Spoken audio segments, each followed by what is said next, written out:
आज की कहानी एक ऐसे व्यक्ति की है जिसने यह साबित कर दिया कि ऊंचाइयों तक पहुंचने के लिए सिर्फ एक बड़ी सोच, उद्देश्य पूर्ति के लिए पक्का इरादा और कभी न हार मानने वाले जज्बे की आवश्यकता होती है। मुसीबतें हमारी जीवन की एक सच्चाई है। कोई इस बात को समझ लेता है तो कोई पूरी जिंदगी इसका रोना रोता है। जिंदगी के हर मोड़ पर हमारा सामना मुसीबतों से होता है। इसके बिना जिंदगी की कल्पना भी नहीं की जा सकती।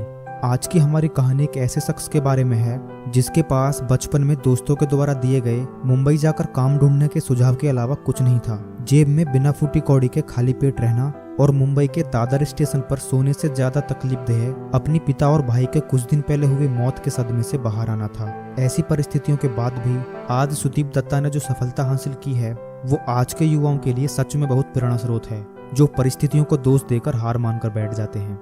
पश्चिम बंगाल के दुर्गापुर से संबंध रखने वाले इस बच्चे के पिता आर्मी में थे।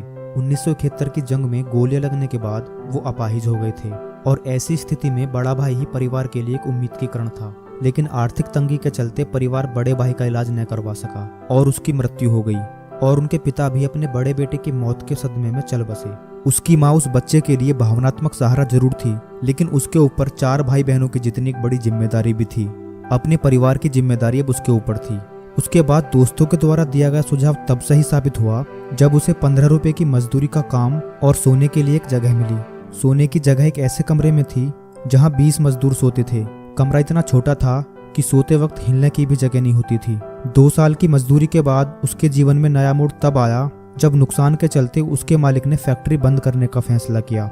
ऐसी कठिन परिस्थिति में नई नौकरी ढूंढने के बजाय फैक्ट्री खुद चलाने का फैसला किया और सन 1975 में अपनी अब तक की बचाई पूंजी और किसी तरह दोस्तों से उधार लेकर 16,000 रुपए इकट्ठा किए। फैक्ट्री खरीदने के लिए 16,000 की राशि बहुत कम थी, लेकिन सुदीप ने 2 साल का मुनाफा बांटने का वादा कर किसी तरह फैक्ट्री मालिक को मना लिया। सुदीप उसी फैक्ट्री का मालिक बन चुका था जहां कल तक वो सिर्फ एक मजदूर था। 19 साल का सुदीप, जिसके लिए खुद का पेट भरना एक चुनौती थी, उसने 7 अन्य मजदूरों के परिवार को चलाने की जिम्मेदारी ली।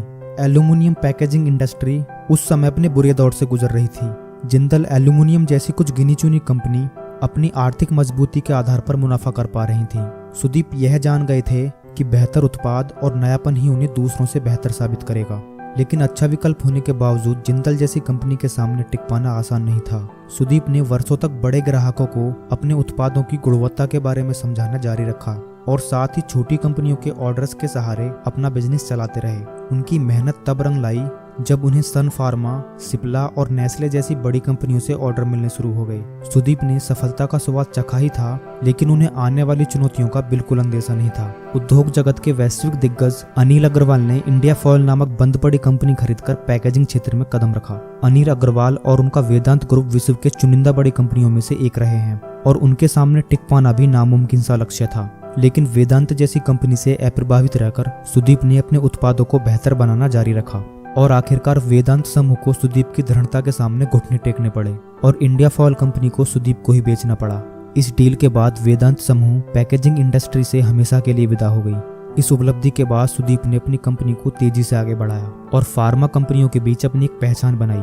सन 1998 से 2000 तक उन्होंने 20 प्रोडक्शन यूनिट स्थापित कर दिए थे। आज सुदीप की कंपनी एसडी एल्यूमिनियम अपने क्षेत्र की नंबर 1 कंपनी है और साथ ही बॉम्बे स्टॉक एक्सचेंज और नेशनल स्टॉक एक्सचेंज की सूची में भी शामिल है। अपनी अभिनव सोच के कारण उन्हें पैकेजिंग इंडस्ट्री का नारायण मूर्ति भी कहा जाता है। आज सुदीप की कंपनी एसडी एल्यूमिनियम का मार्केट कैंप 1600 करोड़ रुपए से भी ज्यादा का है। जीवन में बहुत कुछ हासिल करने के बाद भी सुदीप अपनी पृष्ठभूमि से जुड़े हैं। उनकी फैक्ट्री के सारे मजदूर आज भी उन्हें दादा कहकर बुलाते हैं। उन्होंने गरीब और जरूरतमंदों की सहायता के लिए सुदीप दत्ता फाउंडेशन की स्थापना की, जो ग्रामीण क्षेत्र के बेरोजगार युवाओं के लिए समय समय पर नए नए अवसर प्रदान करता है। दोस्तों, अक्सर देखा जाता है कि हम लोग अपने दुखों के लिए हमेशा आंसू बहाते रहते हैं और अपने अभावों को ही नसीब मानकर पूरा जीवन गुजार देते हैं। लेकिन कुछ लोग ऐसे भी हैं जो हालातों को अपना नसीब नहीं बनाते, बल्कि अपना नसीब खुद लिखते हैं।